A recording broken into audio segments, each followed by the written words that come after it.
ایک طبقہ ہے جو مومنین کو قرآن سے ہٹا کر عمل کی جانب گامزن کرنے کے لیے توضیح المسائل اور دعاؤں کی طرف موڑ لیتے ہیں. جو قرآن سے اگر کوئی واقعاً ہٹا رہا ہے تو وہ پتہ نہیں کس کی روش پہ چل رہا ہے.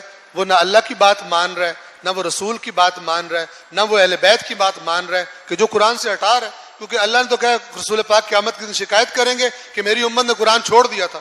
جو قرآن سے ہٹا رہا ہے وہ تو اس سے بڑا ظالم ہی کوئی نہیں اگر ایسا ہے. تو توضیح المسائل اور دعاؤں کی طرف موڑ لیتے ہیں، جبکہ ایک طبقہ ان سب چیزوں کو چھوڑ کر صرف قرآن پاک کو پڑھنے اور قرآن میں مصروف ہو جاتے ہیں. کیا کیا جائے؟ درمیانی راستہ اختیار کریں. یہ سب چیزیں ہونی چاہیے. قرآن کے اپنا مقام ہے، توضیح المسائل فروعات دین کا اپنا مقام ہے. ہاں، قرآن کے بغیر جو فروعات ہوں گے نا تو فقہ میں بھی چیٹر پیدا ہو جائیں گے. مثال دیتا ہوں آپ کو. فقہ میں کوئی بندہ جائے گا اپنی بیوی کو اس کو نہیں گزارا اور اس کو طلاق دینا چاہتا ہے لیکن تنگ کرنا چاہتا ہے. فقہ میں اس کو کیا توضیح المسائل میں کیا ملے گا؟ طلاق مرد کا ہاتھ ہے اور مرد کے ہاتھ میں ہے اور وہ جب چاہے رجوع کر سکتا ہے. کہے گا او کہ زبردست چیز ہاتھ میں آئی ہے، اس کو ایسا ذلیل کروں گا ساری عمر یاد رکھیں.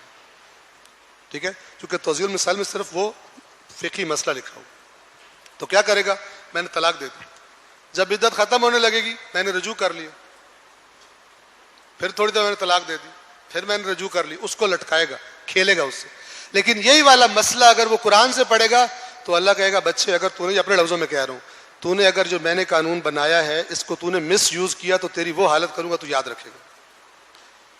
میری آیات کے ساتھ مذاق نہ بناؤ. جب عورتوں کو طلاق دو ان کی عدت پوری ہو جائے تو یا تو اچھے طریقے سے رکھ لو اگر نیت ہے رکھنے کی، ورنہ ان سے احسان کے ساتھ جدا ہو جاؤ اور ان کو تنگ کرنے کے لیے ان کو نہ روکو.